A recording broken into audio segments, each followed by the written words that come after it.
Good morning. Today we're chatting with someone who's got that tropical freedom mindset in full swing. He's the voice and face behind at austin.tropicalfreedom on Instagram. Living the boat life, working remotely, and figuring it all out as he goes. His boat's name is ChaCha, and we're going to hear the story behind that too. He's currently based on the East Coast, and he's in the thick of boat projects while planning for warm water cruising. And we'll also hear about the time he spent in Costa Rica. We're digging into what it's going to take for him to leave the dock and head south. So grab your coffee or whatever's in your cup and let's dive in. But before we get underway, if you like these sailing stories, please consider liking and subscribing and sharing. It really helps grow the channel. I'm your host, Captain Tinsley of Sailing Vessel Salty Abandon and Island Packet 320, and this is the Salty Podcast, episode 69. Please help me welcome Austin. Yeah. Hey, we had a few technical difficulties, but we got through it. That's what we do here on the Salty Podcast. Am I able to share this anywhere?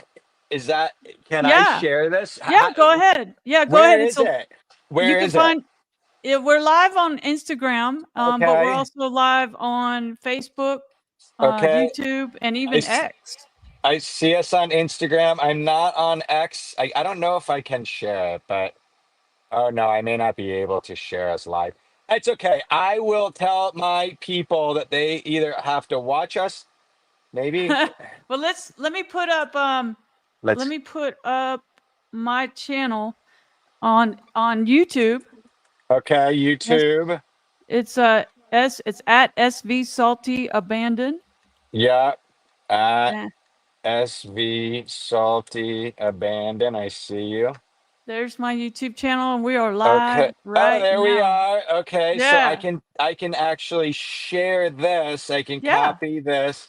So it's super impressive what we can do from a boat these days. And I've been looking into Starlink because I think that's my missing link to Absolutely. this whole situation.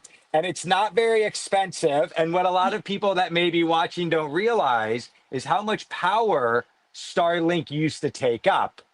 And now with the Starlink Mini, it almost takes up no power. So you can run it all day because 7 and 8 amps, we are live. 7 and 8 amps on a 12-volt system, which is one of ChaCha's advantages, is that she is very simple, which maybe we'll discuss. Well, this is great. I love sharing this kind of information. Yeah. I have Starlink on my boat too, and I got it in 2022. And when I went on my trip in 2023, I was able to go places with no cell service. And I'm a real estate agent, so I have to stay in touch, probably like you do. And I felt such freedom. It was awesome. And when I go to the Bahamas this fall, I'll be still continuing the podcast from the Bahamas. Heck yeah. And I mean, for us that are supposed to be out adventuring, that's the lifestyle we've chosen. It's a safety device, being able to have updated information and weather information and keep in touch with people. So being able to be connected isn't just a luxury of being able to work remote, as I say. And yeah, I was a real estate agent. I've been a broker for a long time, but I don't really practice. Okay. But I did get to play a little bit in Costa Rica also, which is a whole nother experience, which a lot of that kind of brought me back to boat life. So. Okay. All right. What you mean you were doing real estate in Costa Rica? Yeah, I had gotten to be a team leader for one of the bigger brokerages there, but I kind of have learned that I guess the motto that I would say is make money in your own country and spend money elsewhere. Getting involved in other countries' economic systems and how things work and brown bags and all of the things is like, no, it's not your own country. So you understand this country, and plus the dollar typically is stronger in a lot of the, especially South and Central American countries. Yeah, so, I've looked into like maybe buying property in some of these places, but it just seems so sketchy. Yeah, you never know. Can be. And that is one of the reasons that I kind of took on this. I've always been more. Do you want to start? You want me to keep chatting? Well, I've got questions. Schedule? You go Let's do ahead. it. I'll start questions, but you can go ahead and finish what you were saying because it sounded interesting. Yeah, I just became a nomad. So I had lived in other places and kind of picked up. I can pretty much fit an entire computer, and I'm a bit of a computer geek, Yeah. not really a pirate. So I have computers and devices, and I learned that I could. Oh gosh, no! I've lost you. No, you're still Oh, here. okay. Some kind of alarm keeps going off. Okay. Oh no, my Instagram time limit per Oh, day wow. Already? is gonna well, I just reset it all the time. That's the problem these days. So I became a nomad. I really liked the lifestyle of not having a year lease, and I was living Yeah. in Florida where I'm from, and things had just gotten really expensive, and they want, seven months down for a 1 year lease now, and it was just getting Wow. expensive. No, I'm just kidding about that, Oh, but but three months down at some of those prices was starting to become a large chunk of change just to kind of have out there. And I had kind of explored RV life for a hot minute, and then boat life came along, and I was like, "That's great. I love my country. yeah. I'm blessed to be from this country. I do love living in other countries, and I love to be nomadic. This country is not very good about being nomadic. Everything is 1 year lease or own, and that's very difficult to I don't know, chase seasons, as I would say lightly. Well, where are you right now? I am in Myrtle Beach, Dirty Myrtle. Dirty Myrtle. Okay. That was my first question. Where on the East Coast do you call home these days? You're staying in a marina. I've seen the pictures. Yep. I'm in a marina. We actually, ChaCha was a full refit, and on her way down to the tropics, I had an engine problem, and then we had snow. And randomly, my sister lived about 3 miles away. So I got to spend like 6 months with them and her kids and her husband here, and then they just moved. So now I'm kind of like, okay, it's time to go, and I get to work a little bit here remotely, and then I have fun salsa dancing here, and that's where Cha Cha got her name. Okay. All right. That was another question. How did you come up with cha-cha? I did see a video on Instagram of you doing the cha-cha. Yeah, I enjoy Latin dancing, all the dances, the partner dances, but my intro was to salsa bachata, Latin dancing from Costa Okay. Rica. So how long have you had cha-cha? How long have I what? Have you had cha-cha? Your boat? We bought ChaCha actually 2 years ago, 24 months ago, pretty much today, August like 1st or 6th. And then the guy came down and we exchanged the cash. And it was not a lot of cash, but she needed a lot of work. And she was a full refit that sat on the hard for 8 years before we got her. So she hadn't been used at all for 8 years. When we got her, there was water in the boat up to your ankles or up to your knees, and she went Wow. through a full refit by Skipper Scott, my stepdad, and that's what he loves to do, is bring old boats back to life. And all of the bright work was all stripped and revarnished, the windows, and an Wow. entire A lot of um, work had been done for oh you. yeah. Yeah. Decks were pulled up. There was teak decks before, so we pulled up all the older teak decks. So it's no longer called a leaky tiki, and that's just real work, is just pulling those, and then he he grinded them off. It was very impressive. I would have never taken on a project like that. I would never take on a project like that again, and I would advise against anyone taking on a project like that. Um, had really good bones, had never been messed with before. So it was all very original. It Oh, just was nice. old. It was just old. So, my ladder looks brand new. I don't know if you can see the woodwork in the background, but yes, it had to be sanded down a million times and varnished. But for the most part, all of the teak really came back to life And this is beautifully. a 1965. How do you say it? Uh, Choi? Choi Lee, Bermuda Bermuda 30. 30. She's Okay. a catch rig, which means I have a mast right in the middle of my cockpit. She's a tiller and she's a Hershoff edition. And I believe Jimmy Buffett had Choi Lee's. Wow. Yeah, Okay. yeah. This is new to me, but I'm not an expert on all boats. So this I love to hear about older boats too.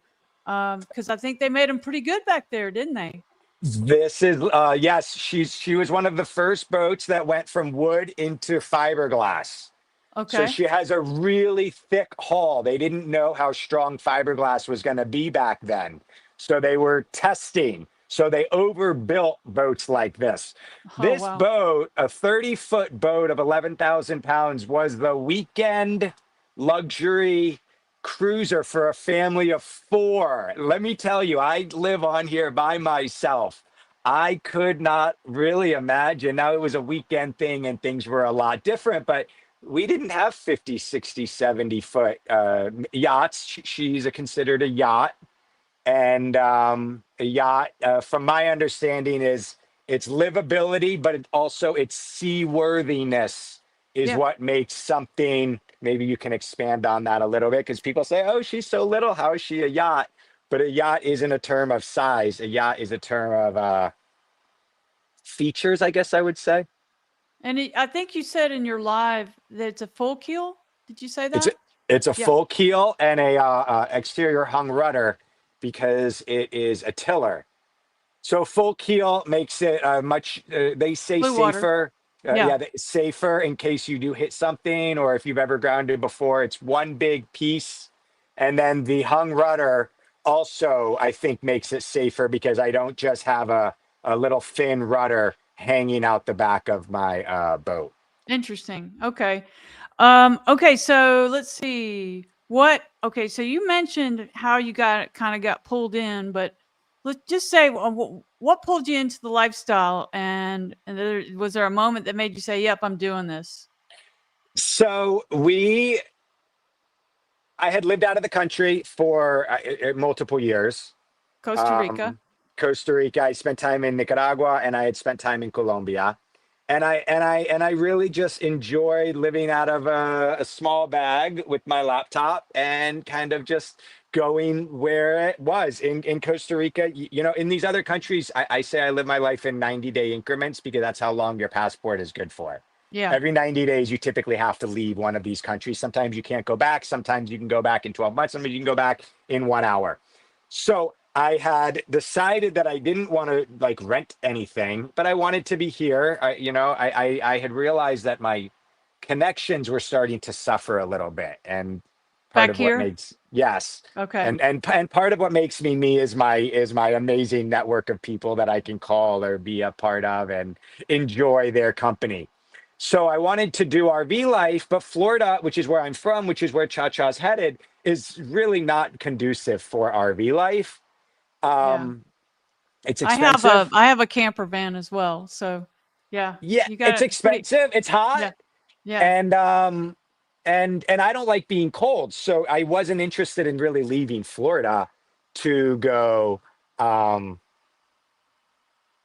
live, right? I like Florida. Florida kind of is definitely my home.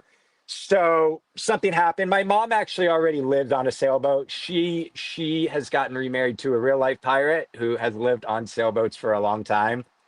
And so I was comfortable with the boat life and how it worked when you live in the marina versus on the hook versus sailing.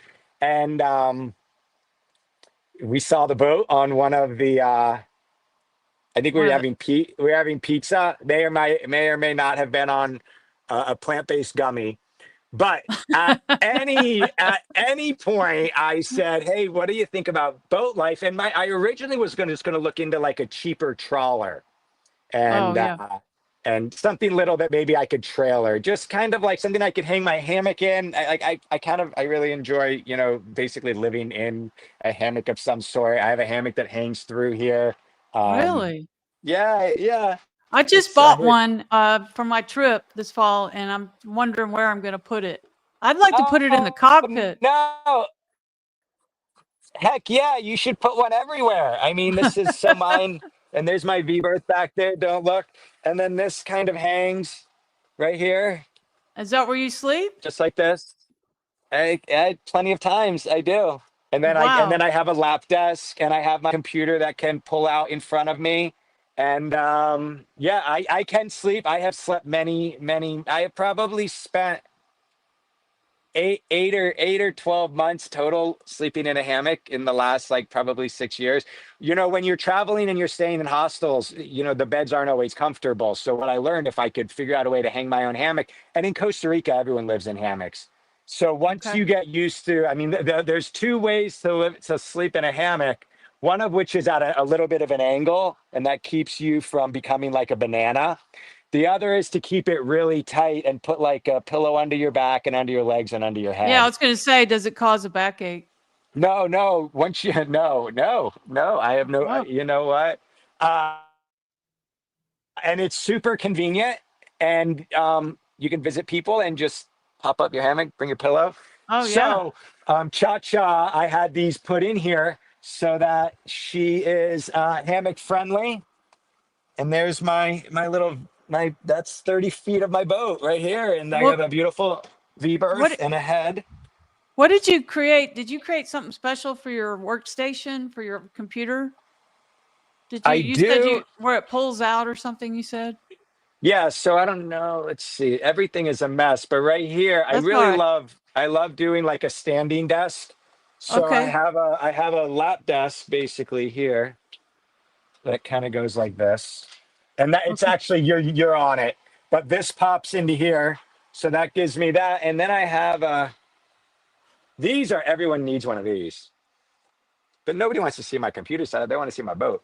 But Well, and then I want to this, and see it. then Well, a lot of this. people work from the boat, so Yes. I'm always and me. I'll be doing that when I go. I'm always working on my boat too. So So you get all kinds of devices. I have a keyboard, and then this is the best. This is an extra monitor, and Right. this thing is super light. And what's really nice about this is that you don't have to plug it into the wall. So while I was traveling, I didn't like setting up all of my stuff in places. Sometimes I'm traveling in places where I don't want to stand out, and I don't want to look like You got a bunch of a expensive stuff in your Uh, I bag. mean, I guess a nice way of saying it, a rich gringo, right? Like, I don't want to. Yeah. And Yeah. actually, it's funny because I actually feel safer in these other countries than a lot of times I feel in my own country.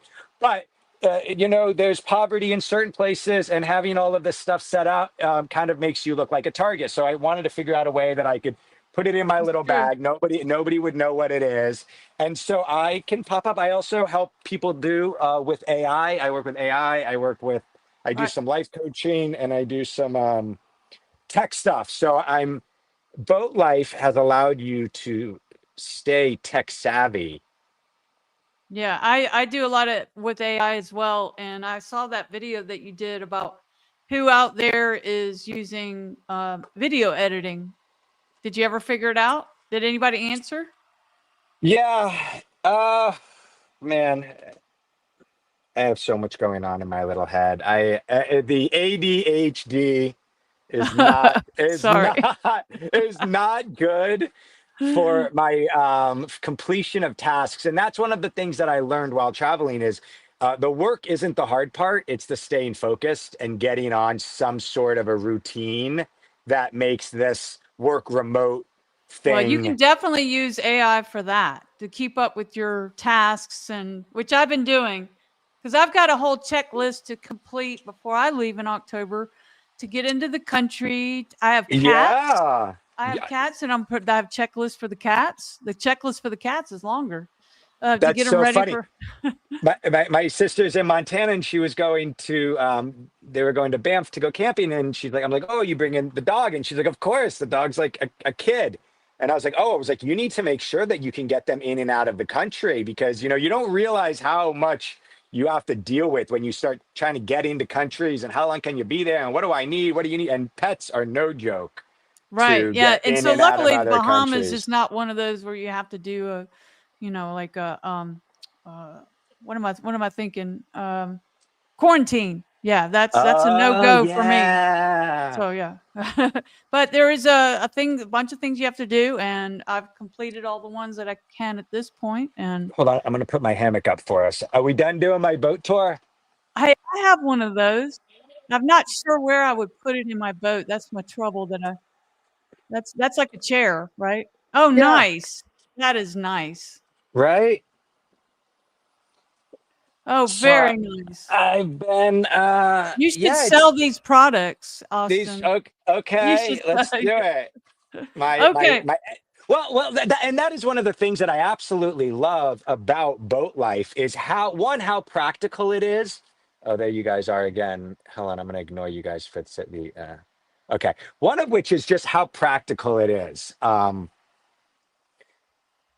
And I can expand a little bit more, but what you learn in 2 and 4 weeks on a boat is like equivalent to 2 years of university. And I don't say that jokingly because you start dealing with winds and tides and safety and knots and power usage and corrosion. And I Water mean, management, water power management. management, Yeah, propane, yeah. safety, like the amount of practicality because people are like, oh, aren't you scared, right? Well, first of all, I haven't really sailed a lot. Like I've lived on a boat, but I really wouldn't know how to get ChaCha anywhere. I mean, I love your I honesty. I I love it. have I have some plans.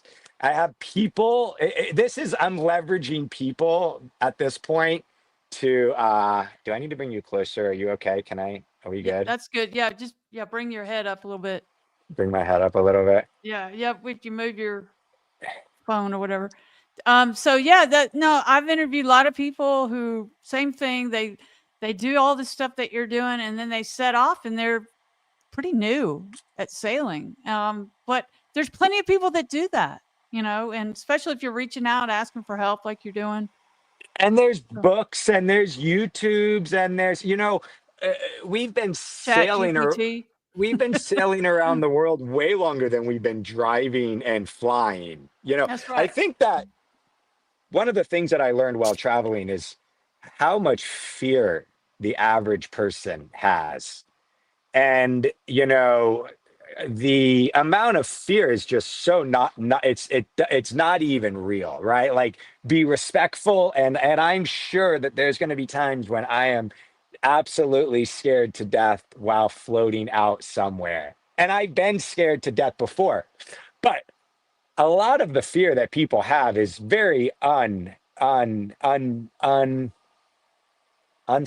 I don't think that's the right word, but it's not it's in their own heads. And I think that when people think about water and the ocean, not that Mother Nature can't be fierce, but I think that it's like there's like sea monsters everywhere, just like taking people down. And um and I guess like it doesn't I think that the saying is like 80% of all boats have never been 3 miles from their own marina, and 90% of all boats have never been 3 miles offshore. Something like almost nobody is actually out doing this, what you've done or we're doing. I wish I had a dollar for every time somebody asks me if I'm scared, and I go, of what? I mean, I respect it. There's a risk involved, but it's just worth Pe- it.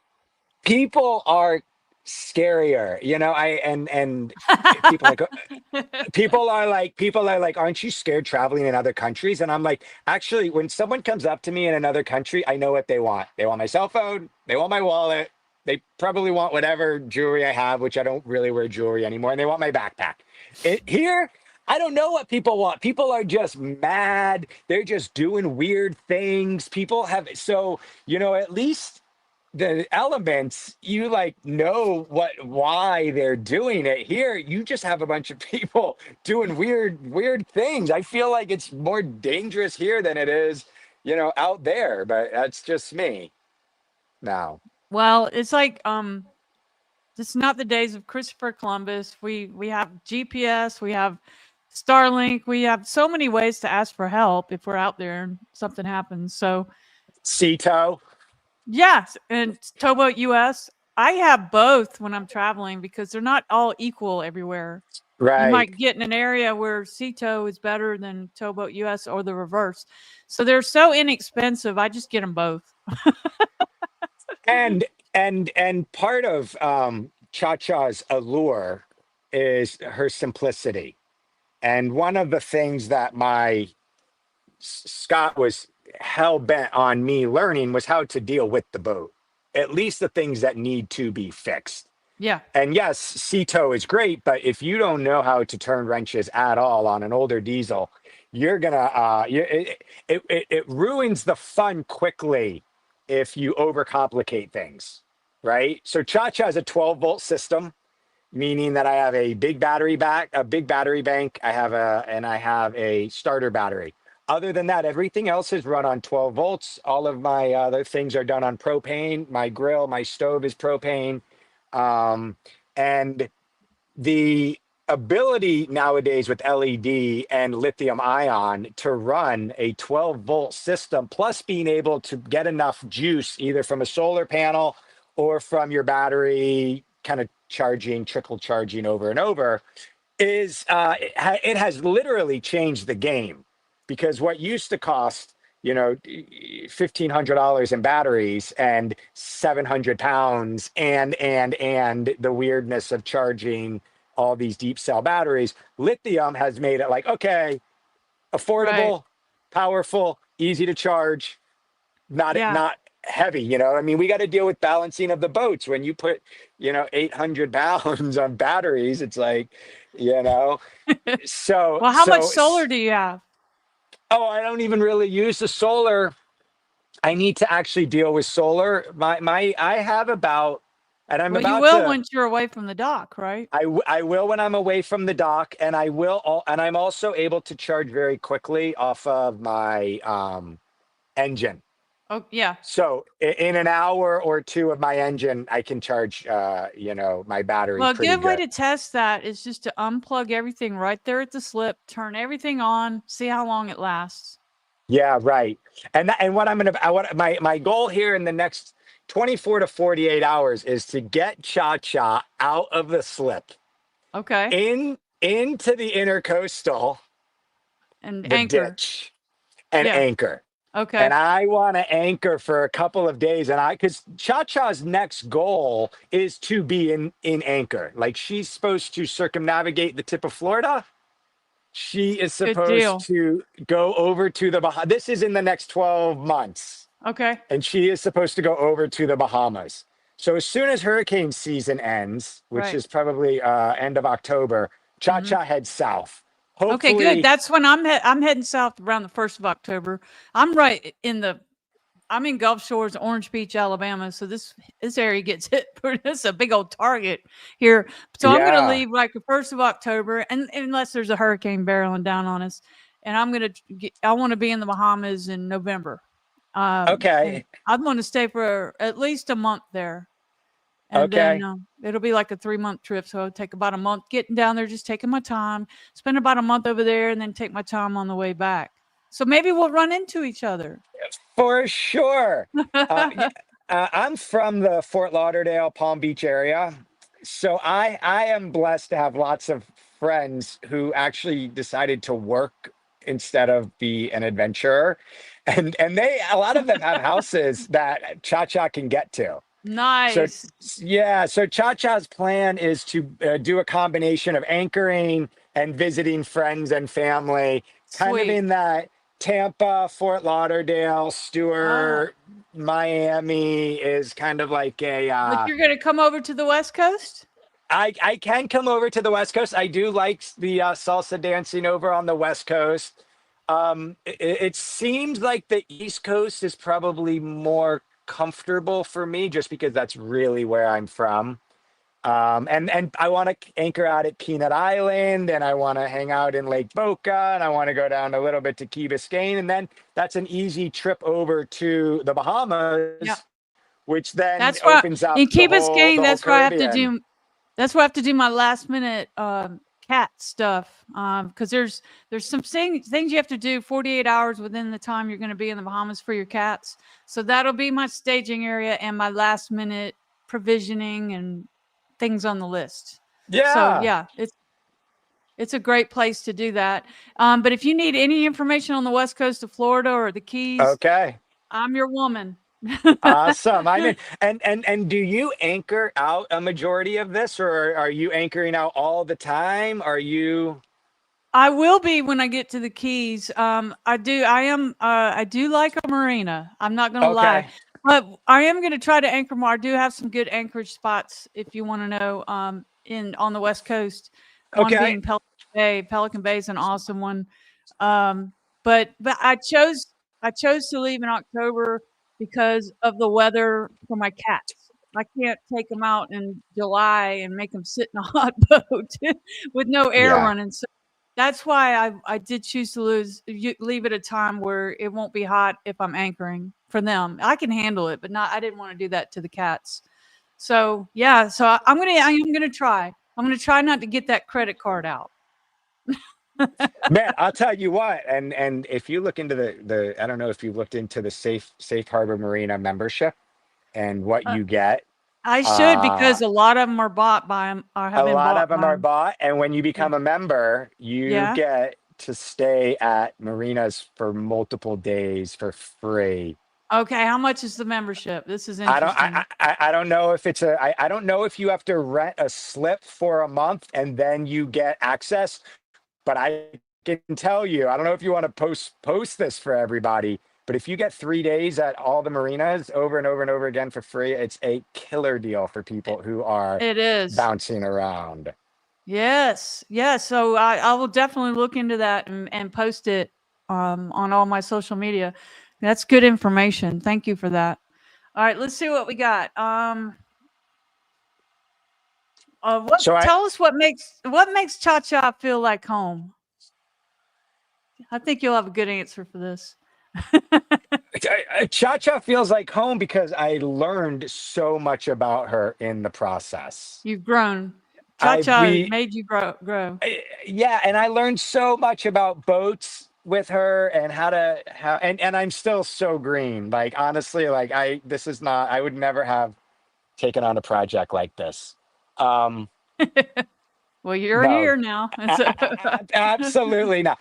Cha cha just I just learned to respect bright work and solid construction. I grew up in new homes. My dad builds houses, so I grew up in like newer construction. So taking something that's old and older and vintage and bringing her back to life is something that I had never been a part of. So that was a huge learning curve, breaking brass screws and bolts and nuts and all of it. It was just I actually got banned. I got kicked off the project for 3 months where I was my stepdad just wanted to do it on his own. He's like, oh, he said you got to go. Are you serious? yeah, yeah. I actually said you have to go, and it was heated. It was heated. I said, boatyard is no joke. It's stressful. I've got. I grew up on a construction site, and a boatyard conversation is way more intense. Yeah, it's smaller spaces. It's hotter. It's older. It's just salt water. It's corrosion. It's just a lot more.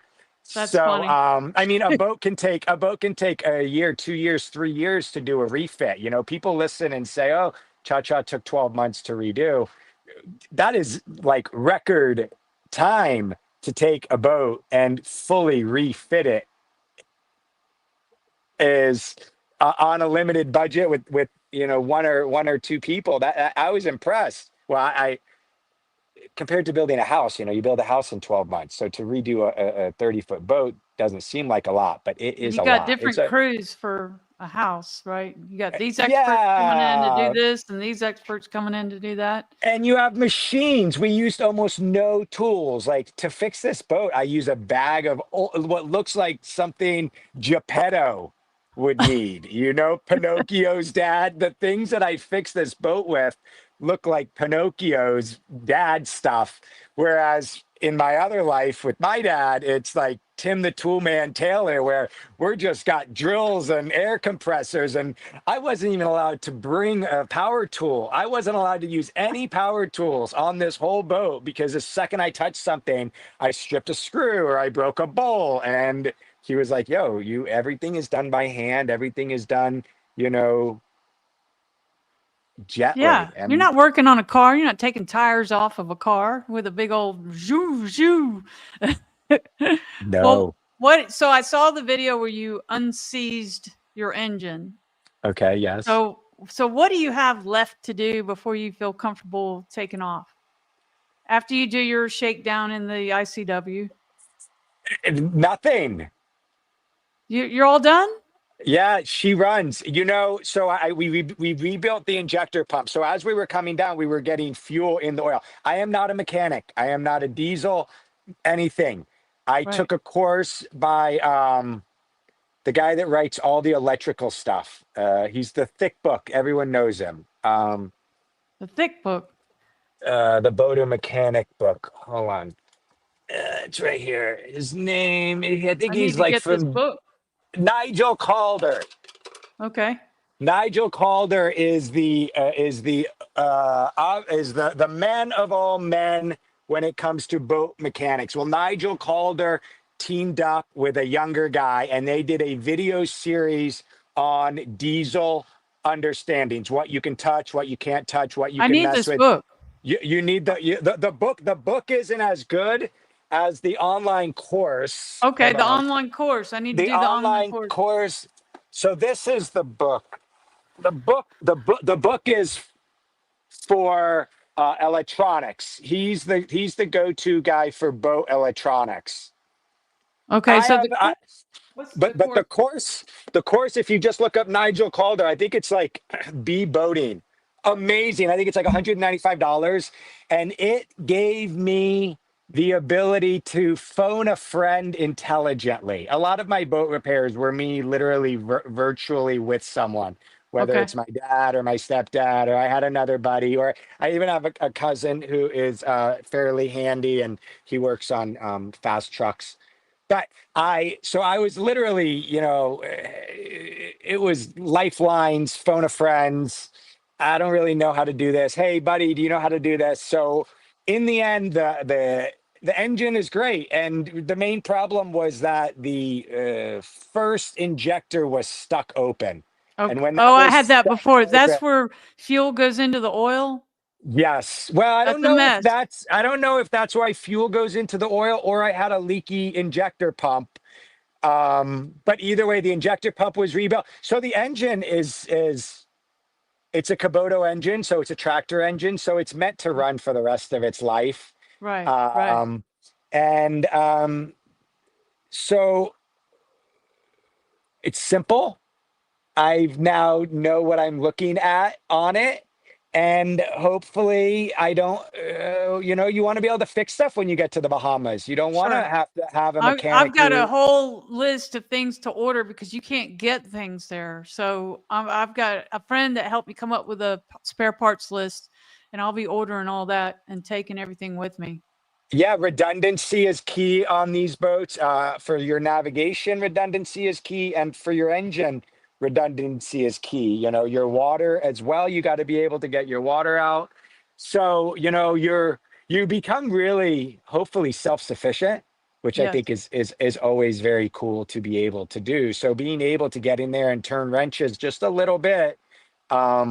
Well, I'm going to sign up for this class. Did you say Nigel Calder? Yeah, Nigel Calder's online diesel mechanic course, Perfect. phenomenal. He goes through three different engines: a small engine, a big engine, and he goes through all the different things. How do you change an oil? How do you check the alternator? I mean, and then he goes over. He's like, all of these things you can mess with yourself.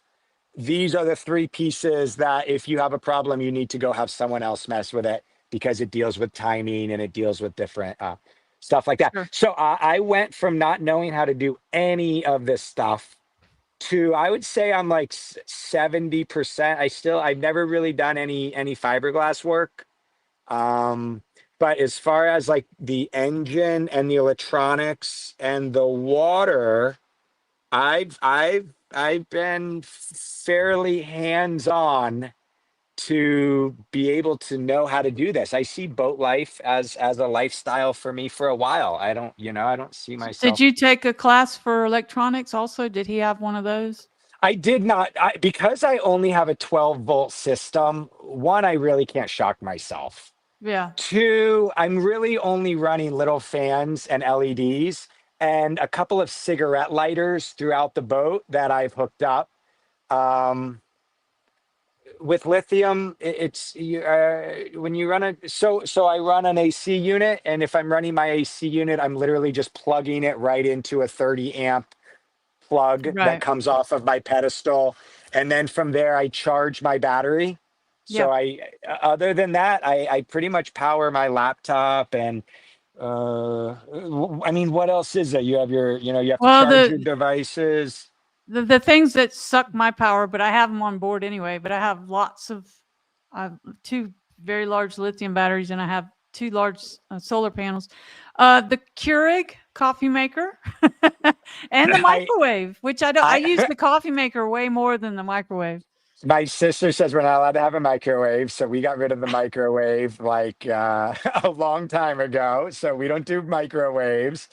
And then I have a propane stove that I run off of a little 1 pound tank because Yep. when we started looking into propane lockers and running all of that stuff, it started becoming complicated and Yep. expensive. So I have little propane tanks in their little locker, and then I refill them off of a bigger tank that is Okay. put Yeah. somewhere. So that's how I run my grill, and I heat up water. I run I have my water in my tanks, but then I run my water in my tank through a filter straw or a Brita. And this actually runs into another bag. And maybe it's not that good, maybe it's not that healthy, but I've been drinking water from other countries and out of their faucet for, a Wow. long time. Okay. Yeah. And so that's how I filter. And then this goes into a storage bag, and that storage bag goes into a little battery powered a little battery powered water pump, and this basically hooks in, and that is how I do my drinking water and I see. Okay. whatever other water I want. And yeah, it may not last for 20 years on a sailboat, but with the couple-year warranty from Amazon, you know what? And a lot of this stuff is just prototypes. What do I need? What do I don't need? How can I try these different ideas? And yeah, I don't have a Keurig, and I definitely don't have a microwave. I have like 12 feet. My ChaCha is small. She has a bigger cockpit than probably a saloon. Oh, right. The cockpit's bigger. Let's see. I'll turn you around. Don't judge my. No, no, no. Yeah. Wow. It's a big cockpit. And then I have my. Let's see what else I can show you guys. I don't know. Can you see up there? Yeah. Okay. Oh, and all these cushions and all the canvas that you see, we sewed ourselves. Wow. All this canvas work, I sewed it. Oh, yeah, we learned to sew canvas as a family for the most part. And let's see if you can see a little more. There you go. Navigation table, all my books. It's a All your very simple. books. It's a very simple life. Put you back down. Um, but we live in a time and a place where you can have, technology pretty quickly. Starlink, with the new Starlink Mini, you're talking Yeah. So you're going to be 50 buying bucks, that. 50 Is that bucks a right? month. Yeah, you're talking 50 bucks a month for 50 gigs, which is kind of a lot for me. I run a lot of things out of a cloud server, another geeky side of things. And then yeah, I think Starlink. I see Starlink in my future. Right now, I'm mainly in the intercoastal and where I'm going to be anchoring out. I'm still going to have cell phone service. So cell phone service to a hotspot solves like most of my problems. Sure. I want to get more into coaching, just helping people, live a better life, maybe go through transitions in midlife. I do a voice note coaching where we kind of interact. It records voice notes and then we can chat that way. So it's not high on internet. I don't need to be able to do video, which is very difficult. Stable video is just tricky in general for remote work. Um,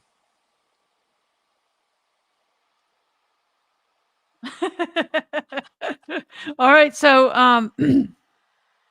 how do you like working on the boat? I love working on the boat. Like No, I mean work, not like working on the boat, but like doing your job, your regular job on the boat. it's awesome. I have a lot of natural sunlight. Um, I have a couple different setups. I stand, I sit, I can lay in my hammock, I can work outside. I really enjoy. I've kind of always worked remote. I've been working remote for a long time. Yeah, me Um, too. So John Hoffman said, "Guy is a true pirate. Love the boat. Go ChaCha." Go cha-cha. Yes. So now I got to learn to sail cha-cha and get her to Florida and then Now, do do you have reel any it. friend? Do you have any friends that are sailors that can go out with you and kind of show you a few things? I do. I do. I Okay. do. I do. There's a lot of people that have been willing to step up and help. Really, right now, the next day or so, my goal is to get her in and out of the slip a couple times. Yeah, that's the most And stressful but you know what? The only way to learn is just to leave the dock and you will get good at it. I've been to the Keys and back every year since like 2016, and I've been in every situation with the cross wind and the tide, and the only way to learn it is to just do it. I feel like I can do anything now just from being out there. really, Yes. And the first time I went down to the Keys and back, I felt like I really learned the boat. That's when you really learn it because I've took all the courses, but until you're out there and nobody's with you, because you don't need chatting in your ear when you're doing it, you're just like, okay, I'm going to do this. Let me try that. And through that, I really learned a lot. So once you leave the dock, it's really going to be helpful. and right now I'm just prepping to make sure people don't realize that one little wake, the whole boat tilts and everything goes Yeah. off. Like we have to like secure Yes. everything before we leave because just one little wake tilts that boat, and next thing you know, your whole living room and everything you own and all your books are sitting in the middle of your boat, Yeah. which is in the middle of your house. You So definitely right, have to prep everything, kind of secure everything. yeah, and then living that anchor, depending on where you are, when a boat comes by, it's going to rock. So there's all these things that I'm prepping that hopefully for Cha-Cha's 2-year anniversary, she gets to sleep out at anchor for a little bit. And then from there, that's just the start of, I would say, 24 months of strong adventuring. I would say 12 months out and about on the hook, and then potentially down into the Caribbean for the 12 months after that. And And then, then what? you know, I can't imagine staying with a little 30-foot boat. It's small, it's great. And part of the things that doesn't scare me is that I'm not trying to learn how to sail a million different kinds of boats. I'm trying to learn to sail one boat. So it's much easier to learn something that is yours, that isn't changing, right? Like I don't want to necessarily be a captain or any of those things. I need to learn this little 30-foot boat that is manageable for a solo sailor plus one plus two, right? Like the beauty of Cha-Cha is that I don't need crew. Yes, at first to learn how to do this, but for the most part, it's like, hey, I can move this boat by myself. When you start getting into these bigger boats, you start needing more people and more crew and all of these things. So simple and get gone is kind of the goal. My mom's boat is a West Sail, older West Sail 42, and it's big. It's Yeah, she probably doesn't leave the dock too often. it's 4 times the amount of weight. Yeah, It's a lot. So Cha-Cha is like the day sailor that's like a liveaboard, right. not a big home. that is that. That boat takes a lot to do. ChaCha is Right. supposed to be able to just boom, knock down some stuff and go. That's And why I have a 320, or 32 foot. It's big enough to have somebody on board with me, but it's small. It's small enough, and I could probably do a 35 or a 38 by myself, no problem. But I just figured a 320, I will day sail. Because it gets so big, you don't even want to take it out. That's too much trouble. I don't. right, Nobody's going to want to come sail with me. That kind of stuff. I wanted it where if nobody's available, I'm okay just taking it out myself, and through that, just solo sailing all the way south and back, you just become so good at it. I get yeah, compliments from you like old should. guys. Go, I love the way you handled your boat. They didn't have to say that. I was like, well, thank you. So It's it's an art. It's an art. It's an art. It's a lot going on. They make it look so easy, but there's so much going on underneath the tides, the winds, the all of it. Oh man. yeah, it's a lot more than just parking a car. And when things go wrong, it's a lot of weight. Yeah. You got a lot, and a lot of people do things all differently, so you never know how people are doing it. No, I would see this boat lasting. I have some nieces and nephews that they're going to be getting older soon. So this is the kind of perfect boat for all of us to do. I could see myself a little bit more on like something 37 foot at some point, you know, 24 months down the line. Okay. Uh, So there's a bigger boat in your future, yeah, I would probably. assume so. I want to go and do the Caribbean, maybe even end up over in Panama. I don't know. They say the rumor is that you can spend the rest of your life in the Caribbean and never get bored. Well, Yeah. that's cool, and that's Yeah. my backyard. That's our backyard for us Sure. Floridians. It's a Okay. So I've got some rapid fire questions for you. okay. Coffee setup on the boat. This is very important to me. What's your Coffee coffee setup? coffee setup is I have a little tea kettle. Okay. Did you boil your water? I boil my water, instant N- coffee. no. Ugh, Yeah, yeah. Yeah, you know what? I hated dealing with the coffee grinds afterwards. My plumbing is weird depending on which way the boat is sitting, depends on how well all my drains work. I just well, no, if you like it, that's all that counts. As long as you're looking forward to it in the morning when you wake up, that's all that counts. I drink coffee the same reason I drink alcohol. I drink it for the buzz. Yeah, I don't drink it for the taste. I do. Um, I drink in it all in day.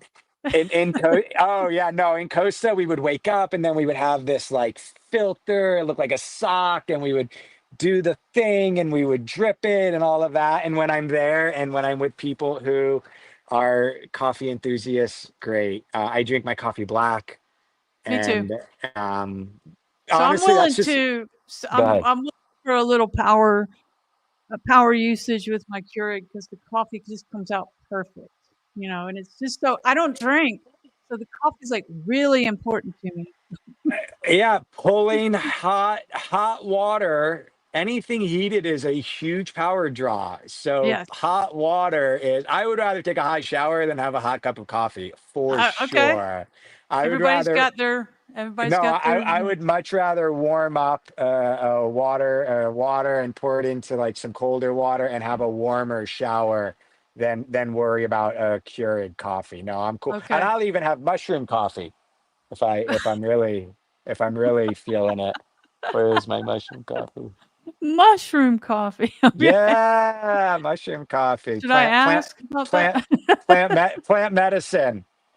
Yeah, Oh, no, there's also, first of all, besides the psychedelic side of mushrooms, there's all sorts of health benefits to turkey tail and all of these different mushrooms. And I'm not against the psychedelic side. I do think that there's lots of healing principles with psychedelics, but the as far as the coffee is concerned, there's okay. no. I might have to try it. Who knows? Yeah, you Um, may so like it. so this might be a guess of yours. You haven't done this yet. Morning sail, like sunrise sail or sunset sail? I found two things in life that are super fascinating at night. Can I Okay. push us a little bit further than Sure. just sunset? This is all about you. That don't need you to be drinking heavily. Okay. Okay. All right. Latin dancing or dancing, you can dance all hours of the night, and plenty of the people don't drink at all, and plenty of them don't drink that much. And sailing at night. Sailing at night is, to me, is super spectacular. When So you've you done it. I've done it. Yes, we've sailed. I've sailed. I've sailed with my mom and my stepdad Scott. Okay. So I've spent probably 3 weeks. We did the whole East Coast Oh, up and down okay. on Aloha. Um, no, sailing at night when the boat is calm and people are calming down and the boat gets going and it's a whoosh, whoosh. And it's like, I say sailing is like riding a Bronco, but a train, right? It's like this, like, and when you pick a star and you aim for that star and it's just you and you're like, oh man. Yes. Not just me, but you and the boat, whoever's on the boat, right? I've never done this at night yet. I don't know how to, I don't know what I'm doing. This is all talk. This is all talk, but I've done a lot of things that I didn't know what I was doing, and it all No, worked I itself admire out. this. I So admire it. I think a lot of the things that make things dangerous is like the unneeded stress that people put themselves under. I think if you handle things like calm and with your this and that, you're eliminating problems. Like try not to have too many bad ideas going at once. Well, when you're So doing something like this that you're not familiar with, might have a little bit of danger. There's the endorphins kick in and the adrenaline kicks in, and a lot and of us and need that.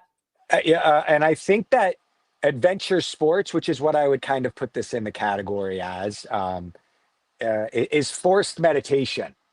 So riding a motorcycle, learn to ride a motorcycle, amazing. Paragliding is another one where you're in the sky. This is another one of those things where it's like you need to be paying attention. And I believe that calming our nervous system and meditating, and even if it's just stillness, is so important to us that when you find things that force you to be in that state, right? Like you just don't have room to mess up. You need to be focused. And I think that it's forced meditation and it's so good for the mind and the body to put yourselves in the situation where it's like, all right, I need to be calm. I need to keep my wits without me. I need to stay sober.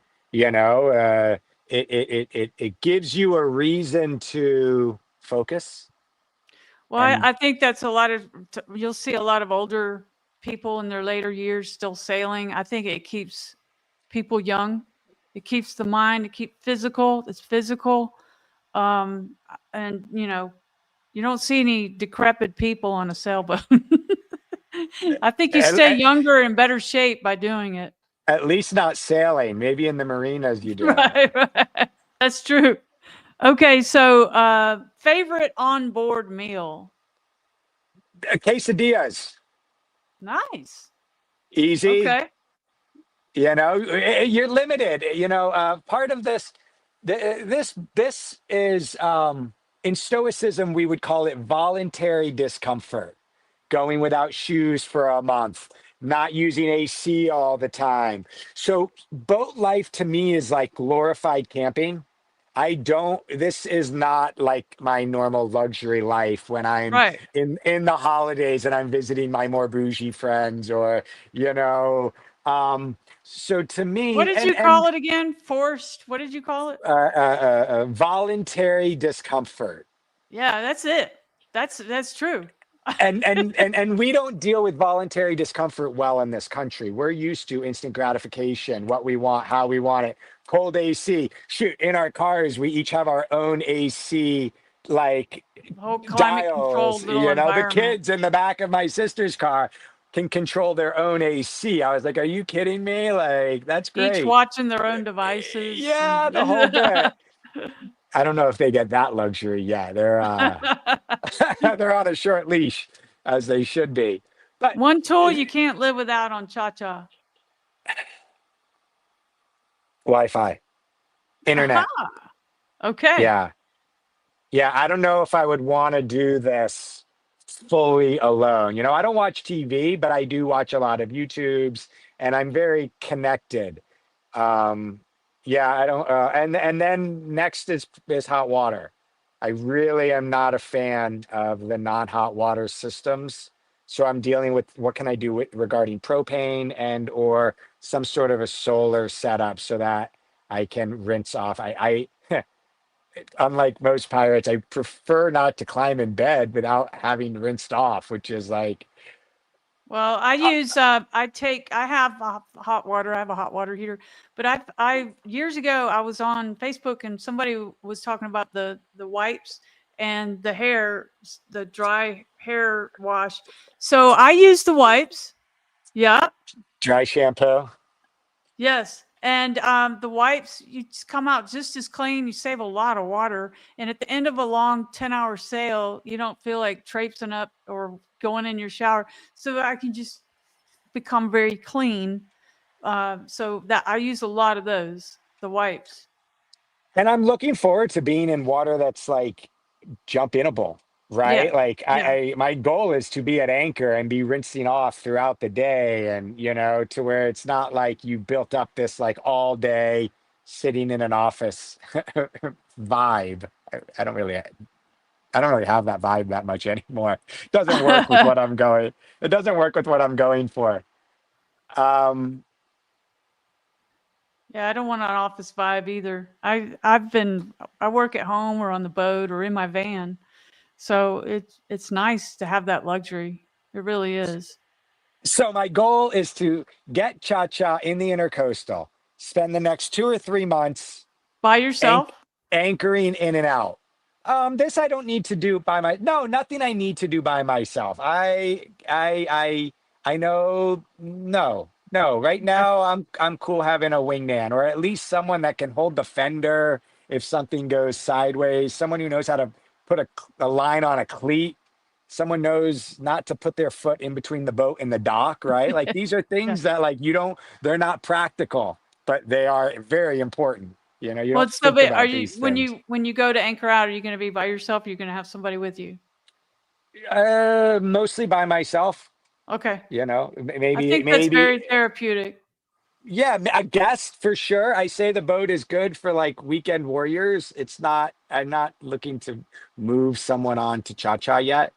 Like that's Okay. not, there's no mermaids right now that are, full time, full Okay. time. Okay. Um, Um Cha-Cha's like a one and a halfer. Like she's small, she's cute, but she's meant for adventure, you know. So when you're having adventures, you can have 3 or 4 people, but just sitting at anchor, I don't think that you want to have like lots of people living, you know, on this. okay. Dream anchorage. Palm Still Beach got to learn area, it. You're going to Palm be Beach, Palm Beach. Palm Beach area is so beautiful. Yeah, they just Um, made some new laws about anchoring, and I would like to interview somebody who knows more about it. They they didn't really it didn't work. oh, You good. you had the 2 laws where you had to register in Florida, but then you also had the law where you weren't allowed to be too close to a port.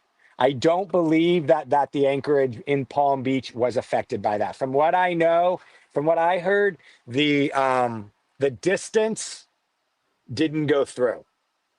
Okay, so The what about in the intercoastal? Because the people do that. They travel in the intercoastal and they anchor out somewhere. Yeah, yeah, all of that is still okay. There's a couple places in Miami that you're not allowed to anchor. And then the other issue was permits, but the permit is very easy to get. It's done online and it's supposed to, I don't think supposed to cost any money. So if you do overstay your 2 week window, which were the two main things people were worried about. If you're 2 weeks in a particular area, what happens and you miss your weather window? And can we still anchor close to the ports? I don't So believe that the if you're ports. traveling through Florida, is that permit good for anywhere in Florida? From what I understand, it's like a Florida fishing permit. Yes. Okay, Now there kind of like the are. Bahamas cruising permit or something. Okay. Yes, yes, yes, yes. So I wouldn't worry about it as much as people. I'd be more worried about the new Bahamas rules than I would Oh, be about yeah. the Anchorage rules in Florida. I've been seeing that. People were saying it's 800 or 700 or something, which won't stop me. I know it was like, I remember it was like, I've been over there on my boat. I have my former boat, and seemed like it was like 150 or something. And now it's gone up. Well, you have to pay for the anchorage and you may have to pay for the fishing. So there's Yep. other licenses that you didn't have to get before, but now that they're required. No, and for us who are going to go and spend a month, a week, a year in the Bahamas, it's worth it. The people that I heard were most upset were people like jet skis that wanting to do day trips, or people that do day trips and they want to go over once a year for 3 days. And now it's $900 because you need, each person needs a fishing license now. And so it can get expensive now, whereas it used to be $200. Now it can be in the $900. Well, that's a for a 3 day trip. That's kind of a lot for us That's a lot. where we can go back and forth and go for 3 days and come back and go back. It's not as, to us, it's kind of like rent. Right. Right. Let's see. Most underrated piece of sailing advice you've heard that you've been given.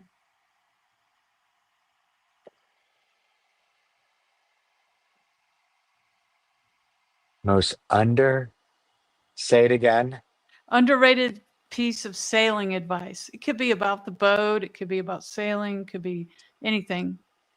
Like you found so invaluable. Just do it. Go. Yeah. It's the boat's never going to be right. You're never going to be right. Nothing's ever. Yeah. There was a book that I read when I first was deciding to do this, and I don't know if it's called Go Simple, Go Simple and Go. I can look it up. I But read anyway, BYOB, bring your, and it talked a lot about that. Bring your it own was. boat. Are you still able to see me real quick? Oh, I just lost you. Okay, hold on one second. I'm just going to look real quick for the name of this boat. Now, there is a million boats. There is a million books, the Yeah, Purdy's and the Slocums and all these other people. But there was one that was really just like, nothing's going to be right. Get a 20-foot boat and go. And I heard it go small, go now. That's what go I heard. small. That's the name of the book. Oh, really? There's a book named Yeah. that. Yeah. Look Go it up. small, I go think it's now. called, it could be. And that's the name of the book. And when I would say out of this whole thing, since I decided to do this, I've only woken up once or twice in like a nightmare-ish vibe. And then like, oh my God. What have I I don't done? know. I don't know how to do any of this. This is real. This is Yeah, the real deal. Like, this is right. not like, That's what this is the stops real people. deal. Yeah, is that you're a small percentage of the people that actually do it. And I So mean, I've done a couple things. One thing I did is I rode a little motorcycle across Costa Rica. I rode into Nicaragua and traveled all around. So I put myself in situations where I am by myself. And I have put myself in situations where I learned to ride a motorcycle. I learned to paraglide. I learned to do these things where at least I know how to learn and I know how to calm my nerves. Okay. And I yes, think that that's a huge thing that has to happen for any of these advanced sports where it's like, okay, you can die, like you can die. yeah, People, you can or get hurt, lose a hand, lose a limb, lose, all of these things. I do think that it's nature, you, and your boat. And if you take especially care of when your you turn boat, off that engine, it's like wow, and if you take care of your boat, the adage is, you take care of your boat, she'll take care of you. right? So if you can eliminate, the obvious dangers. One of the things that a fact that no one really respects is that, like, I think it's like 80 to 90% of all injuries on boats are fuel related Wow. boat issues. If Wow. you look up I think it was from the naval in Great Britain. If you look up the major culprit of most boat injuries and fatalities, it deals with a lack of power when you need power due to a fuel engine problem. So So the boat will stop and you run into something? Is that what you're saying? yeah, you get caught in a situation where you don't know how yes, exactly. So it's Can't not fire up the necessarily, engine. yeah, you're not getting demasted. You're not getting a hole in the boat that's sinking the boat. You're not running into something when you're aware of what's going on, right? So most real problems that cause real problems is an engine related, typically fuel related problem. And just like riding a motorcycle, when I first started learning to ride a motorcycle, I was like, all right, how many people die doing this, right? Like, what are my percentages? It was like 49% of all people are on crotch rockets. They're 23 to 33 years old. Okay, well, I'm not I've seen 23 or them out there. 33 Yeah. anymore, right? And I'm not, and I don't ride crotch rockets, okay, where I have an ego and I'm trying to go fast in little streets. The other are people, like 49% are people in with alcohol in their system that have never taken a motorcycle course before. Okay, so You've been studying these stats. well, I like to know, I like to know my dangers, my risk. Like I'm a risk analysis. I have a finance degree. Like I look at numbers. I Okay. understand. Yeah. I'm a geek. I look at percentages, right? Like my little HB10B calculator was one of my favorite like devices of all times with a geeky calculator. So when you eliminate alcohol and when you eliminate these things, you're starting to reduce the The risk. risk, Sure. you know and then by having redundancy and by having life jackets and by having flares and by having CETO and by having a call plan and by having a map a The chart chart. as well as your electronical devices, we it starts to become a manageable risk. Yeah, you start to reduce the risk. It's like you take all the risk. You get all the stuff to reduce the risk, and then there's still a risk. But that's part of the excitement. And when I asked my paraglide friends before I got into paragliding, I asked my instructor, she's crazy. She's awesome, but she's crazy. And I said, are you trying to die? Like, are you looking to die? Before I really knew her, she's like, no, I have two kids. Like, I love my life. Wow. Like this to me. And they'll all tell you they feel safer in the sky than they feel on the highway. Now they're from Wow. a lot of them are from Medellin, so the highways are crazy. Sure. But That but explains it. but they said that they felt safer in the sky than they did on the highway. And I was like, oh my goodness, okay, like I need to look at life a little different. And one of the things that I had to do when I first moved to Costa Rica was I started using the term por qué no. And it's not even correct Spanish, but it means why I know. not? Yeah. Why not? Right? Yeah. And it's just funny because they started calling me Porque No. Whenever anyone was like, Austin, you want to go do something? I was like, no, I know that as a US citizen, I'm supposed to say no. I'm supposed to say that is scary. And I am not doing that. But as I started introducing other cultures and adventure sports and these people who are like literally they're Red Bull athletes, and I started seeing how they acted and reacted, and I was like, oh man, I've been making things way scarier than they need to be. So as I started embracing Porque No, and I started saying why not before I would start with no, it completely changed my life. And there was a lot of times where I did not feel comfortable, but you just kind of sit Oh with it yeah. and you have to trust other people. We don't trust anybody. Everybody wants to drive their own car. Everybody wants to push their own shopping cart. When you get yourself in a position, one, you don't speak the language. So you're kind of are like, don't kill me, please. Okay, got it. I'm trusting you CC, not to kill me. let's go, CC. and you get into the vibe where it's like, all right, like these people aren't all dead, you know. How do you die? How does it, you know, people think that a sailboat goes in the intercoastal and it flips over, and it's like, I no, you know. realize, I have an entire weight of the car sitting underneath my boat. Yeah. Like for this boat to flip over, it would Well, you there's got the full way keel. That helps.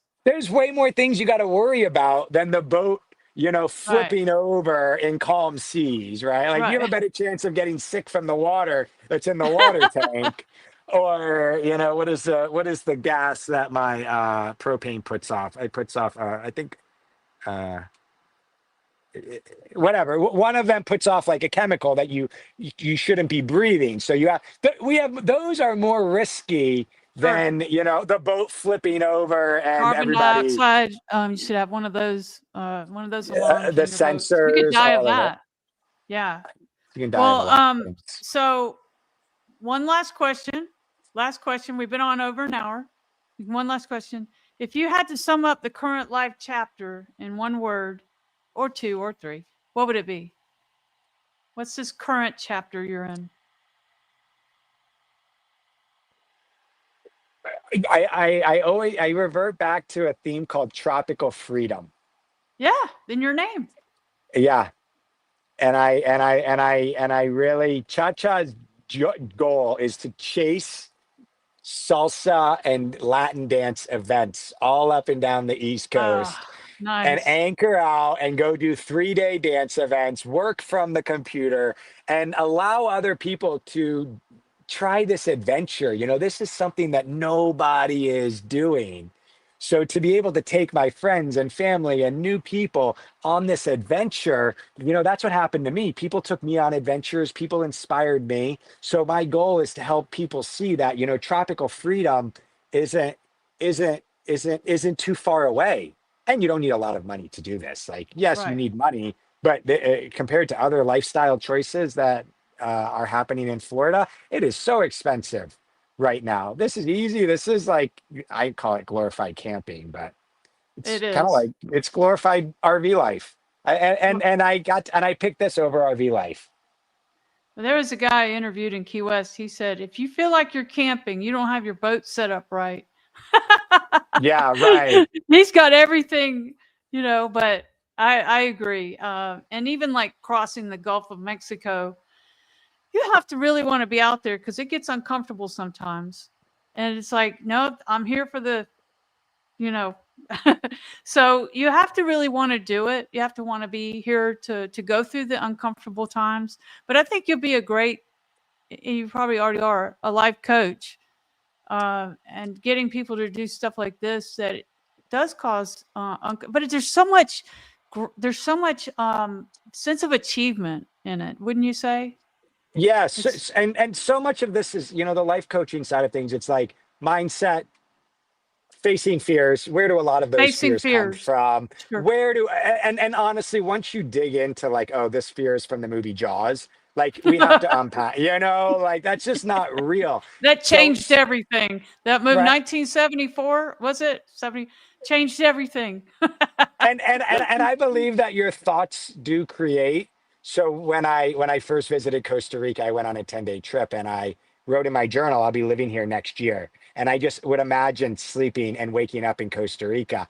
And I kind of do that. So, you know, doing stuff like this is facing fears, Yep. mindset, and then what resources do you have? And as a coach, like I just help guide you to kind of do what you want, make the change, reinvent yourself. You know, it's time. I'm midlife. I'm 40 something, young 40s. I'm 40 young for something. yeah, I'm young 40s, but you know, I can do this for I met a guy, he's 88, and he was at the marina and I said, "What are you doing here?" He said, "I heard my family talking about putting me in a home." So I went out and bought a boat. I hadn't sailed in 25 years. So I went out and bought a boat, and Good I'm not for him. going. I should interview him. You should interview him, Mr. Frank. And I Okay. said, "What are you going to do now?" He says, "I'm going to find crew, and they're going to get us to the Bahamas, and I'm going to have a little crew." And his boat is bigger. I think he has like a 44-foot boat, so he's looking for crew.